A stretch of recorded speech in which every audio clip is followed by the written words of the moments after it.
eu sou a professora Pamba e nós trabalharemos a partir de agora a área de linguagens, códigos e suas tecnologias. Pega seu caderno e sua caneta que a aula já vai começar. Visto essa questão da interpretação e dos diferentes tipos de texto, vou apresentar agora para vocês alguns tipos de linguagens diferenciadas, né? Que a gente vai introduzir em alguns contextos diferenciados, tudo bem? Vamos trabalhar um pouco a questão da linguagem poética, a questão da imagem, a questão da charge, então a questão de como nós analisamos, nós vemos o texto, o contexto e a função dele naquele determinado momento. Para começar, eu peguei um tipo textual aqui, que é o tipo artístico, texto do gênero artístico, tudo bem? Que é um diferencial, que dá aquela abertura para diversas interpretações e tudo mais. O que o autor quis dizer, por que ele disse isso e não outra coisa, o período que ele viveu alterou esse pensamento dele? Por que ele escreve as palavras de uma maneira e não de outra? Por que ele escreve a palavra dois, né?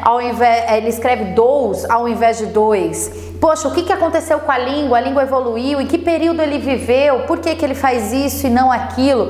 Por que ele está falando desse determinado tema e não de outro tema, tudo bem? É isso que a gente começa a analisar um pouquinho agora. O texto, no contexto que ele está inserido e qual que é essa função de estar inserido nesse contexto, tudo bem? Olha lá, eu peguei aqui um trecho mínimo, pequenininho, né? De um poema que chama Navio Negreiro, do autor Castro Alves, tudo bem?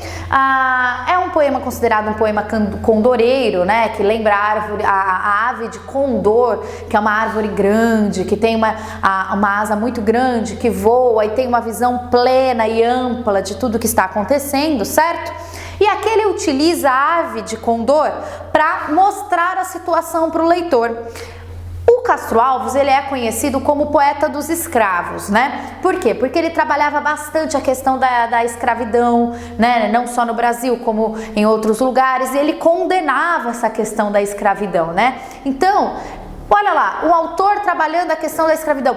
Hoje, quando um poeta resolve trabalhar a questão da escravidão, é igual? Não, porque hoje a escravidão nós não podemos nos iludir, né, que a escravidão no mundo, no Brasil, acabou de uma vez. Ainda existem muitas pessoas que vivem, apesar de serem livres teoricamente, vivem em regimes, né, de escravidão. Porém, antigamente era lei. Tudo bem? Então nós tínhamos pessoas que vinham de outros países para viver no Brasil como escravos. E alguns autores, alguns pensadores, filósofos, poetas começaram a escrever sobre esses assuntos para registrar na história. Castro Alves foi um desses poetas. E olha só como a gente vai analisando a riqueza de detalhes que ele traz dentro do poema dele. Então vamos começar lá, né? Ele é um poema longo, ele tem em torno de 5, 6 páginas, dependendo da configuração que você pegue. Chama Navio Negreiro, tudo bem? E eu separei, ele é dividido em algumas partes, ele é dividido em 6 partes, e eu peguei e separei alguns trechinhos aqui de algumas partes pra gente ir analisando. Olha lá, na primeira parte ele começa o poema assim pra gente. Estamos em pleno mar, dois infinitos, ali se estreitam em um abraço insano, azuis, dourados, plácidos, sublimes. Qual dos dous é céu? Qual é o oceano? Olha só que bonito, ele está apresentando o ambiente para o leitor, né? Estamos aqui brincando de fazer análise, certo? Ele apresenta o ambiente para o leitor. Estamos em pleno mar, dois infinitos, né? O que são esses dois infinitos? Quando a gente olha lá na frente, você vai lá na praia, quando você olha lá na frente, né? A gente vê um risco na linha do infinito que o pessoal fala. Dois infinitos, um infinito é o mar e o outro é o céu, que a gente não sabe aonde um começa e o outro termina, a gente vê uma linha, tudo bem? E onde eles acabam? Não sabemos, dois infinitos, tudo bem? Olha a maneira que o autor se utilizou para falar isso, tudo bem? Olha lá, ali se estreitam em um abraço insano, é a união entre céu e mar, certo? Azuis, dourados, plácidos, sublimes, fala um pouco de como eles são, das cores deles, né?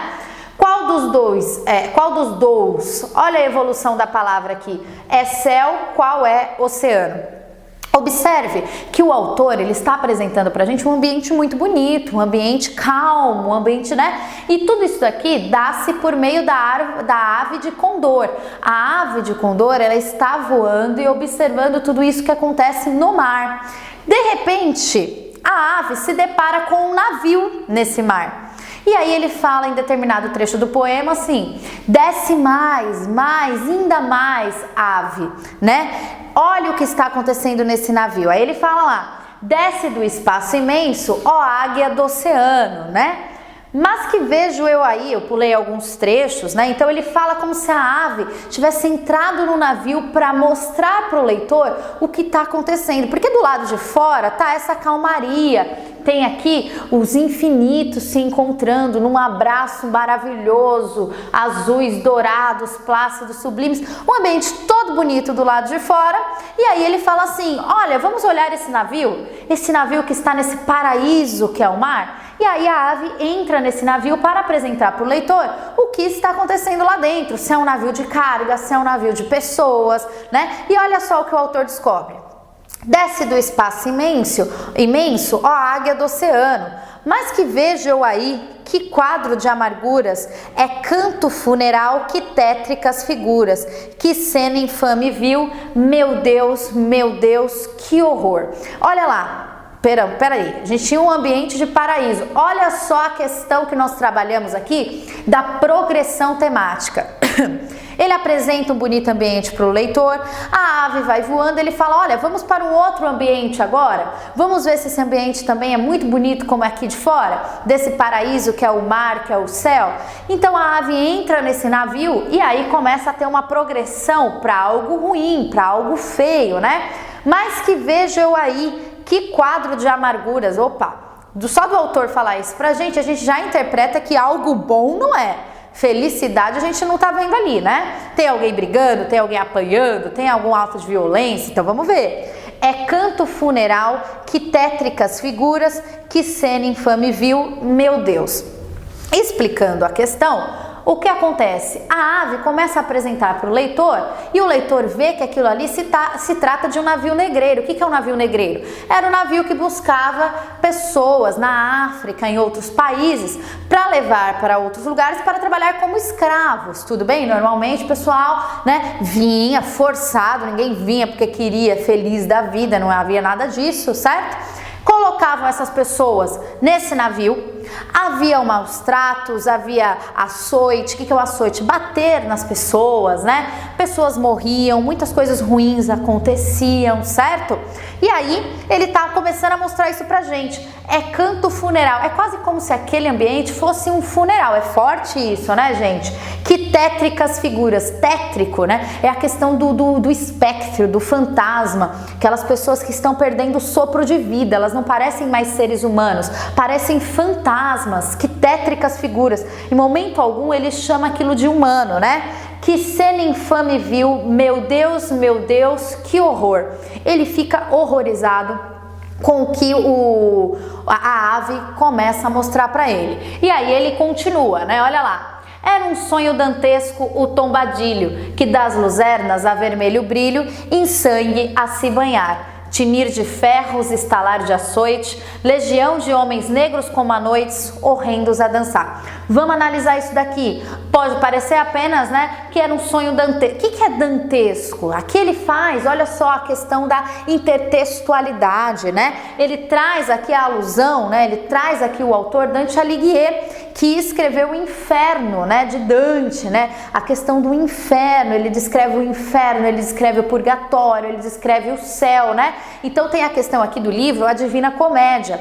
Que inferno, um sonho dantesco. Ou seja, o sonho dantesco, ele está fazendo uma associação, aquela cena, aquele navio, ao inferno que Dante descreve na Divina Comédia, que é seu livro, tudo bem? Ou seja, ele associa o navio ao inferno, a algo ruim, né? O tombadilho, que das luzernas a vermelho brilho, em sangue a se banhar. Então é como se alguém jogasse luz naquelas pessoas que estavam naquele ambiente sofrendo, e elas brilhavam, mas não era brilho de purpurina, não, era o sangue que estava na pele dessas pessoas, faziam com que elas brilhassem. Sabe quando você sua bastante, aí de repente alguém joga uma luz em você, você não tá brilhando, tá brilhando, ai meu Deus, oleosidade, ai acne, não tem nada a ver, era sangue de maus tratos, tudo bem?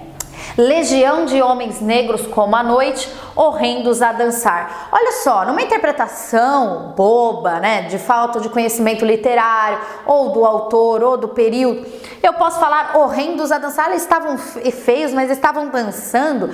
Essa dança, gente, nós temos que interpretar como algo a mais, né? Então, que dança era essa, né? Era a dança do açoite. Então, conforme alguém batia neles, eles tentavam correr de um lado para o outro, né? Ou enfim, parecia uma dança horrenda. Por quê? Porque era uma dança de açoite, era uma dança que estava machucando, que estava dando surra nessas pessoas, né? E aí, eu escolhi um outro trechinho aqui para finalizar, né? Negras crianças, afinal, tinham bebês dentro desse navio que eram levados juntos com os seus pais, tudo bem? Negras crianças cujas bocas pretas regam o sangue da mãe. Olha só que forte essa cena que ele traz, né? No turbilhão de espectros arrastados. Olha só, ele fala que os bebês, quando eles iam mamar em suas mães, as mães já não tinham mais leite para fornecer. E o que elas estavam fornecendo? Sangue. Então isso é muito forte, tudo bem? A análise que nós temos disso daqui é muito intensa. Olha lá, no turbilhão de espectros arrastados. O que é um espectro? São fantasmas, né? É a questão da alma, do fantasma. O autor, o eu lírico do autor, ele tirou a vida dessas pessoas que estavam ali.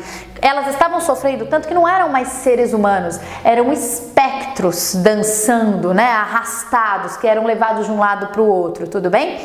Então, tem que ver essa questão, tem que saber analisar direitinho, porque numa primeira leitura a gente pode pensar que está tudo muito bem, mas não é bem isso que está acontecendo, certo? Então este é um primeiro exemplo de uma análise que nós podemos ter na questão da análise de um texto artístico, certo? Nós já voltamos com mais um exemplo. E agora, para chocar a todos vocês, eu resolvi colocar a minha arte em prática, desenhar para vocês, né? Para aqui apenas ilustrar a questão, por exemplo, de uma charge, né? Essa charge, ou esse projeto de charge, né? Ele foi colocado em algum momento, né? Numa prova, né? E o que é o principal aqui?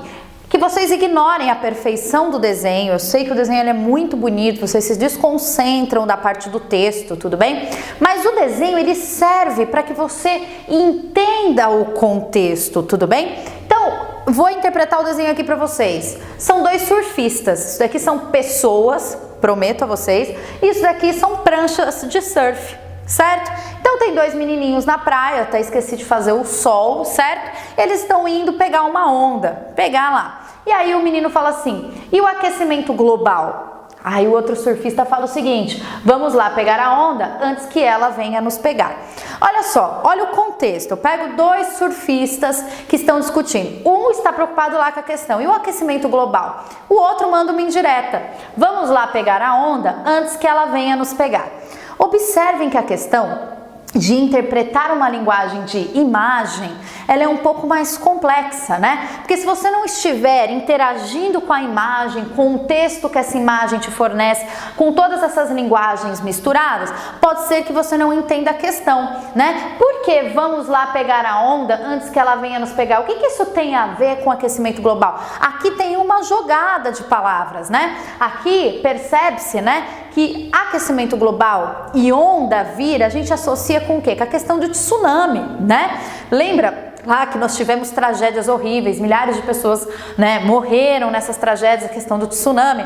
Por quê? Por causa do aquecimento global. Então há um recuo do mar, então a onda se forma, vem fortemente para a costa, derruba cidades, tudo que vier junto. Então ele trabalha isso aqui de um modo muito educado, muito bonitinho. É uma crítica, tudo bem? Vamos nos preocupar com a questão do aquecimento global. Então vamos lá pegar a onda, vamos lá surfar antes que ela venha nos pegar, tudo bem? Então temos que tomar muito cuidado com a questão da interpretação, e o Enem ele trabalha com isso, não com desenhos tão belos, mas ele trabalha com essa questão da mistura de linguagens diferentes. Então eu misturo a questão do texto com a questão da imagem, né? A questão de serem dois surfistas me traz a um contexto diferenciado.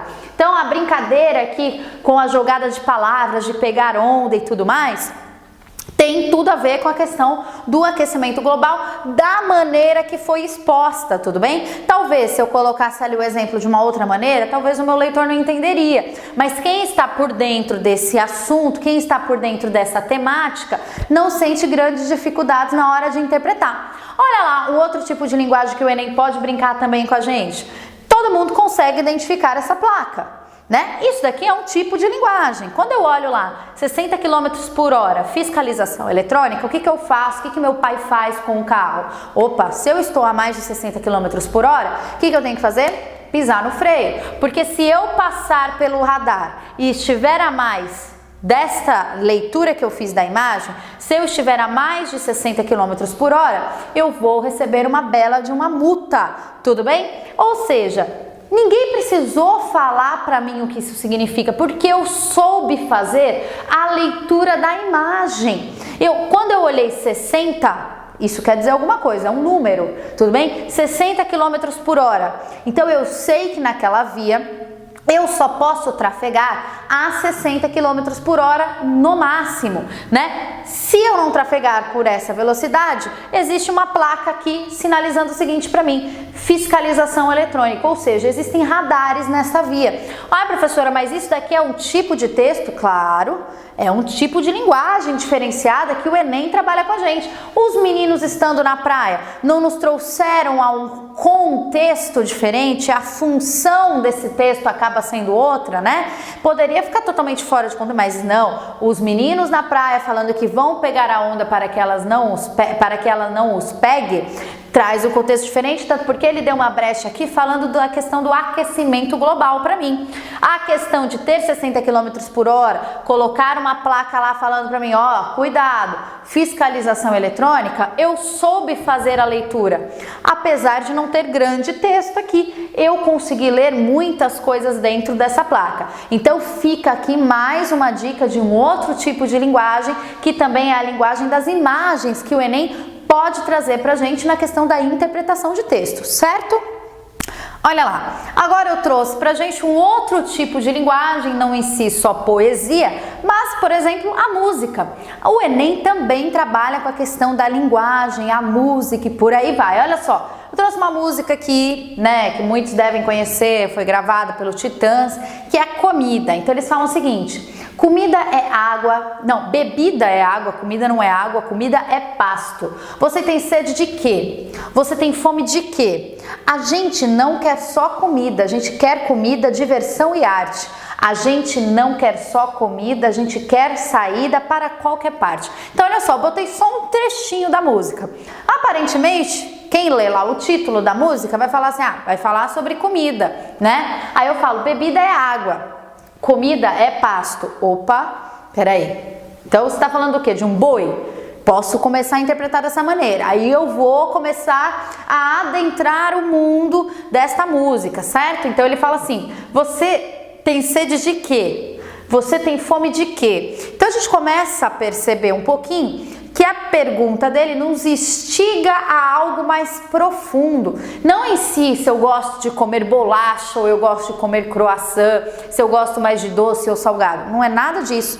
A pergunta dele nos instiga a uma reflexão muito mais profunda, né? Aí ele começa a dar essa brecha pra gente na próxima estrofe da música. Olha lá. A gente não quer só comida, a gente quer comida, diversão e arte. Olha só o que a gente está exigindo. Então a gente começa a perceber que o texto trouxe um contexto e uma função. Com quem é que ele está querendo falar? Ele está querendo falar com o povo e ao mesmo tempo ele está falando com os nossos políticos. Olha só, a gente não quer só comida, não é política do pão e circo, tudo bem? Eu não quero só trabalhar para comer. Eu quero diversão, eu quero arte, porque eu também me alimento de outras fontes de conhecimento, tudo bem? Diversão e arte também me alimenta. Estudar me alimenta, tudo bem? Me alimenta de conhecimento. Eu não vivo só de comer. Eu tenho outros interesses. Por quê? Porque eu sou uma mente pensante. Eu não trabalho que nem um gado, tudo bem? Comida é pasto. Eu não sou um gado para ficar apenas trabalhando para me alimentar. Fico lá o dia inteiro só comendo. Não. Eu preciso de mais. Eu preciso de diversão. Eu preciso de arte. tudo bem? A gente não quer só comida, a gente quer saída para qualquer parte. Ou seja, eu quero ter opções, eu não quero me sentir preso a algo. Eu posso ir para qualquer lugar, eu quero ter a opção de me expressar, eu quero ter a liberdade de expressão, eu quero falar aquilo que eu quero dizer sem precisar ficar usando artifícios, por exemplo, no meu texto, tudo bem? Como muito usou Caetano Veloso, Chico Buarque. Então olha só, a princípio a gente pode achar que é uma besteirinha, aí você fala assim, a gente não quer só comida, a gente quer comida, diversão e arte. Aí o pessoal fala assim, quer se divertir, quer sair. Por quê? Porque eu quero me alimentar de outras fontes, não só de comida que me sustente, que é aquela comida que é o café da manhã, almoço, não, eu quero muito mais para mim. Outra questão que a gente também trabalha dentro disso, então observe aqui, primeiro ponto, né? A interpretação desse texto. Esse texto, na verdade, é um texto que faz uma crítica, né? Aquela acomodação, a pessoa que trabalha, que, não, tá bom, tá dando para viver. Não, a gente precisa de mais, não é política do pão e circo, tudo bem? Não, eu quero me nutrir de outras fontes de conhecimento. E é essa linguagem que o Enem também cobra de vocês, tudo bem? Outra questão que a gente traz também é a questão da entonação. A entonação, ela muda completamente a linguagem. Exemplo básico disso é quando uma pessoa vai te dar, por exemplo, uma bronca e fala assim, vamos, por exemplo, falar assim, chateia, tudo bem? Mas você cortou o cabelo de um modo diferente. Você cortou o cabelo de um modo diferente. Aí uma pessoa vira e fala assim, aí você fala, gostou do meu cabelo novo? Aí a pessoa vira pra você e fala assim, olha só a entonação. Poxa, não ficou feio, ficou diferente, né? Exótico. Olha só, a pessoa tá falando com um jeitinho com você, ela tá falando com um jeitinho mais meigo, que não gostou muito, ela falou, eu acho que você poderia ter deixado um pouquinho mais comprido, ou você poderia ter deixado ele um pouquinho mais curto, né? Eu acho que essa cor não ficou tão legal. Diferente você virar para um outro amigo seu e falar assim, vai chatear? Vai chatear, mas olha só como é diferente. Você vira pro seu amigo e fala assim, aí, gostou do meu corte de cabelo novo? Aí seu amigo zoador, ele vira e fala assim, começa a rir da sua cara e fala, meu, você pagou pra isso? Vai pedir seu dinheiro de volta, que horror! Começa a zoar com você, começa a tirar um sarro da sua cara. A entonação muda, né? A maneira que a pessoa lida para te dar a resposta muda o contexto, né? Talvez você fique chateada com a primeira pessoa, mas não fique tão chateado quanto que você ficou com a segunda, porque ambas não gostaram, mas disseram isso de maneiras diferentes, né? Mesma coisa, você vai passar em algum lugar, a pessoa vira para você e fala assim, por favor, você pode fazer um pouquinho de silêncio, né? A gente está tendo uma conferência ali dentro. A pessoa te pede educadamente, você fala, opa, desculpa, eu não sabia. Diferente de alguém virar e falar assim, pelo amor de Deus, dá para fazer silêncio? Opa, peraí. Né? Então a entonação também muda a minha leitura do texto, né? Eu viro e falo assim, né? A gente também trabalha isso um pouco na questão do vocativo. O que é o vocativo? Como eu evoco, como eu chamo alguém, né? Então eu viro e falo assim, moço, você pode me ajudar? Aí o moço vê que eu sou uma pessoa mais jovem e fala assim, o que você quer, pivete? Opa, observem que a entonação e o vocativo, ele muda também a questão do contexto, né? Eu tratei ele com ar de respeito e essa pessoa não me forneceu a mesma resposta, né? Ela me forneceu uma resposta um pouco mais agressiva e mostrando uma questão de desrespeito, certo? Quem trabalha também muito bem a questão da entonação, mudando o sentido do que eu quero em si dizer, é, por exemplo, a Adriana Calcanhoto. Quem conhece a Adriana Calcanhoto sabe que ela é uma cantora, eu gosto muito de Adriana Calcanhoto, mas ela trabalha um pouco mais a questão da tristeza, da melancolia. Tinha uma música de uma dupla que existia há algum tempo, que era o Claudinho e Bochecha. Ai, professora, eu não acredito que você tá falando disso, presta atenção. Tinha uma música deles que falava lá, né? Avião sem asa, fogueira sem brasa, sou eu assim sem você. Futebol sem bola, piu-piu sem frajola. Sou eu assim sem você. E eles cantavam isso num ritmo tão animado, que era um romantismo muito bonito, um romantismo alegre, é como se o eu lírico, né, da música estivesse se declarando para a moça com uma alegria, né, para a pessoa com uma alegria, né?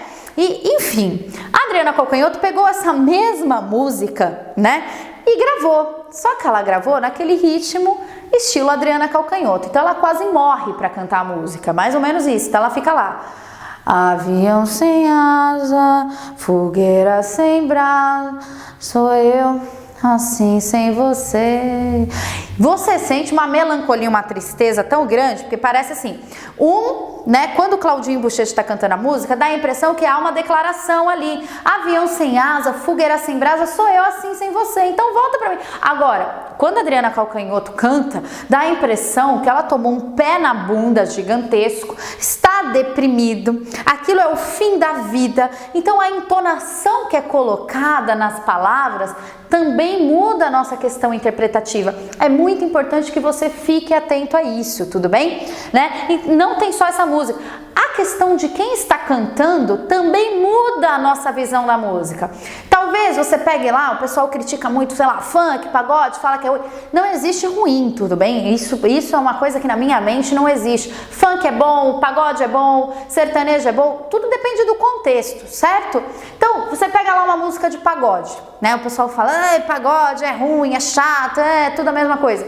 Aí, uma mesma música de pagode, eu já vi isso acontecer. Uma mesma música de pagode ou de sertanejo, um autor da MPB, que é considerada música popular brasileira, né, vai lá e regrava. Muita gente tem acesso a essa música por meio desse cantor de MPB. E aí o pessoal fala assim, nossa, que música linda, que letra linda. Mas pera lá, a música era de pagode, ninguém sabia, né? Então, só de mudar o cantor, a gente muda o contexto também daquela música, tudo bem? Parece que a música no pagode, pra quem gosta de pagode, estava maravilhoso. E quando transformou em MPB, né, a Adriana Calcanhoto cantando a música, a pessoa fala assim, ai meu Deus, que coisa chata, depressiva. Diferente para quem gosta de MPB e não gosta de pagode, não conhecia a música no pagode, então quando conheceu na voz de Adriana Calcanhoto, achou a música muito bonita. Pode ser o caso também dessa música da Avião Sem Asa, Fuga. Muita gente passou a conhecer a música por meio da Adriana Calcanhoto. E muita gente nem sabe que a Adriana Calcanhoto gravou a música, conhece só a versão do Claudinho Bochecha. Ou seja, a questão das pessoas que trabalham dentro desse contexto também muda aquilo que eu quis dizer. Outra coisa que o Enem traz pra gente é a questão do internetês. Ah, professora, que palavra é essa? A linguagem da internet.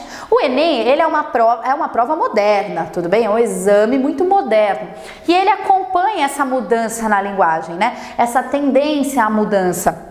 Então é importante que você fique atento, né? Muitas vezes o Enem pode jogar lá uma questão para você que trabalhe lá a questão de VC, que trabalhe lá a questão de TDB, como tudo bom, né? E aí você tem que estar inserido nesse contexto, porque a prova, ela acompanha o mundo, ela acompanha o que está acontecendo no dia a dia do aluno. Então é importante que você saiba que não haveria estranhamento caso o Enem jogue lá um internetês para você, a linguagem da internet, para algum contexto de pergunta, porque essa linguagem que é usada para conversar com seus amigos nas redes sociais, né, com alguém que você tem mais intimidade, é uma linguagem que acaba muitas vezes modificando a própria língua, né? E a prova, né, como é uma prova moderna, acompanha essas mudanças. Então é importante que você principalmente tenha a mente aberta para ver de tudo na prova, porque ela vai sim misturar diferentes tipos de textos e contextos para você, certo?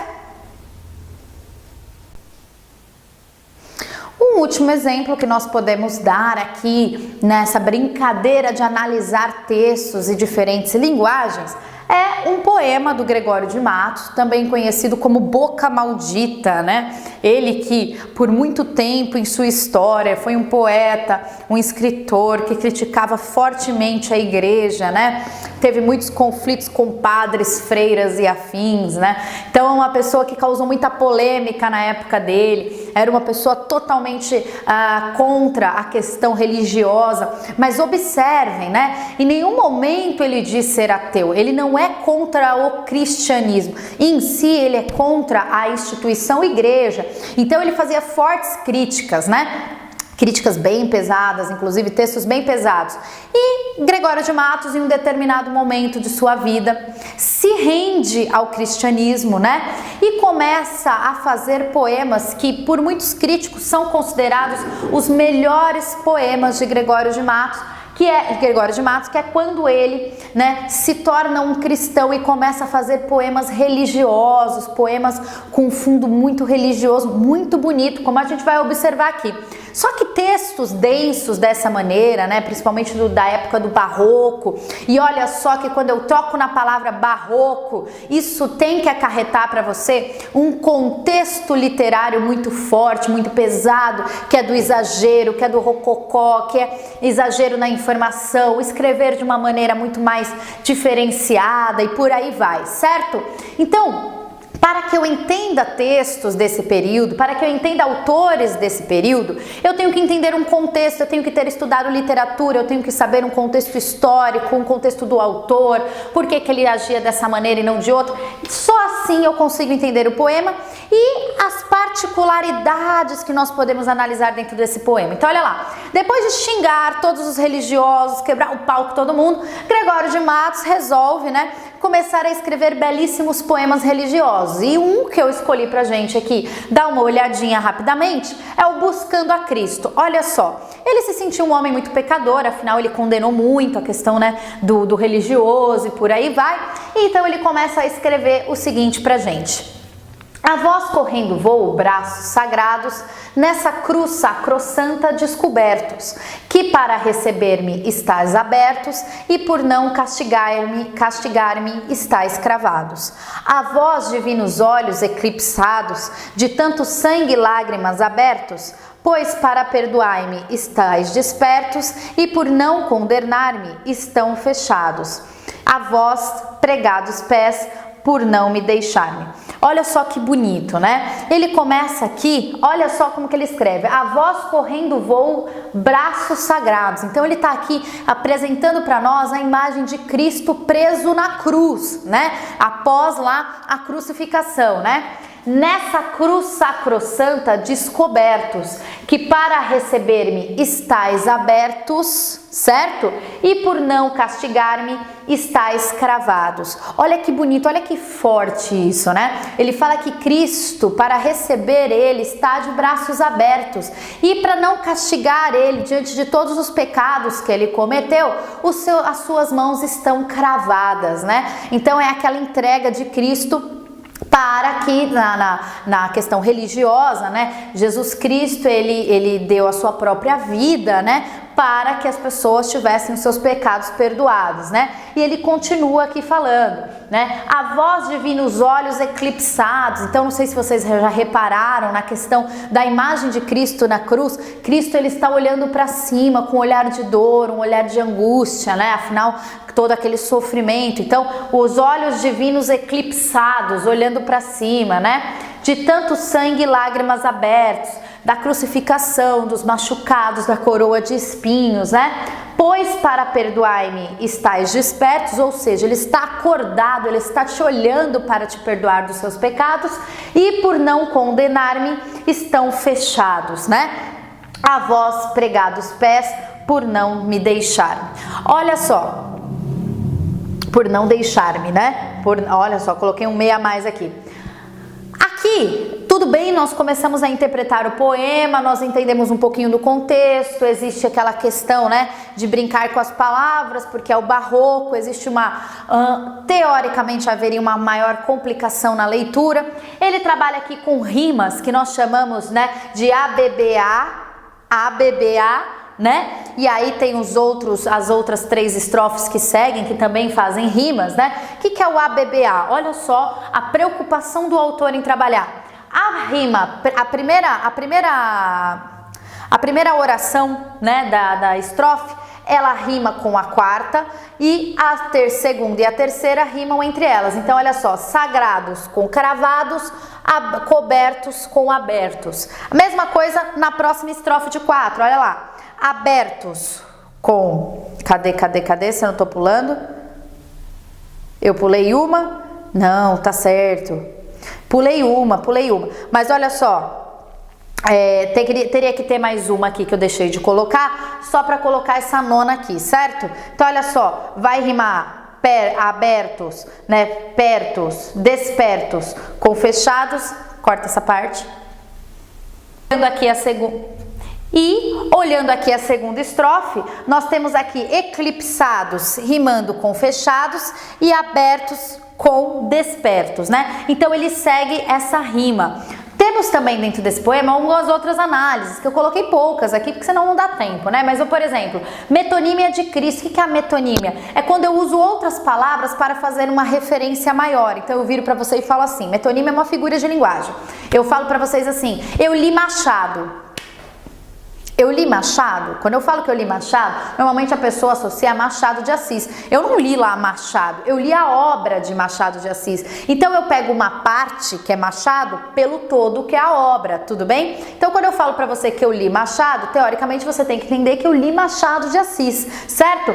Então eu uso aqui uma metonímia de Cristo, quando eu uso braços, olhos, sangue. Então eu falo lá, a voz correndo voo, braços abertos, braços sagrados. Quando eu falo braços, eu estou falando de braços sagrados de quem? De Cristo. Então a palavra braços sagrados, braços, está fazendo uma metonímia a Cristo, uma referência a Cristo, tudo bem? Nessa cruz sacrossanta descobertos, que para receber-me estáis abertos e por não castigar-me estáis fechados. Ocorre também algo aqui que nós chamamos de zeugma. O que é zeugma?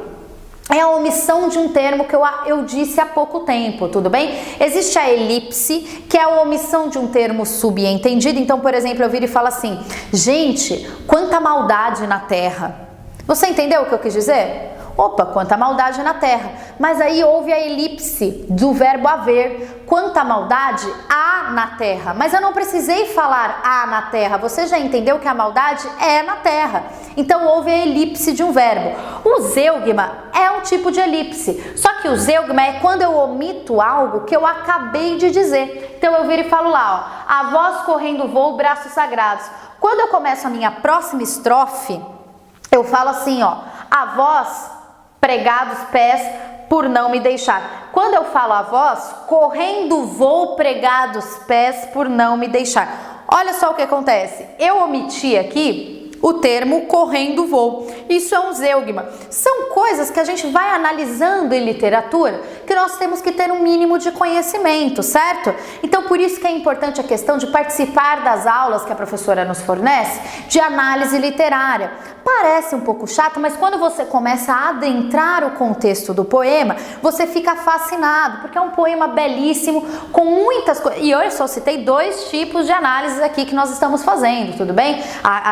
Fora a questão da rima. É um poema decassílabo, tudo bem? Né? Seguindo lá as rimas poéticas, 10, todas as linhas possuem 10 sílabas poéticas e por aí vai. Existem muitas coisas que nós podemos analisar aqui e pelo poema ser decassílabo, ele me traz a um contexto que não outro. Então é muito importante que nós tenhamos o mínimo de conhecimento para que caso caia um texto, por exemplo, um poema de literatura, um poema literário, eu consiga olhar para o nome do autor, olhar o nome do poema e entender o contexto que está atrás daquilo. Olha, quando eu vejo Buscando a Cristo de Gregório de Matos, me remete muitas coisas, porque eu sei o que o autor passou. Então eu vou fazer determinada análise, eu sei que ele escrevia em versos decassílabos seguindo determinada rima, eu sei que tem metonímias, eu sei que tem zeugma. Então essas análises, saber todo esse tipo de coisa, me ajuda a interpretar o poema de uma maneira muito mais tranquila.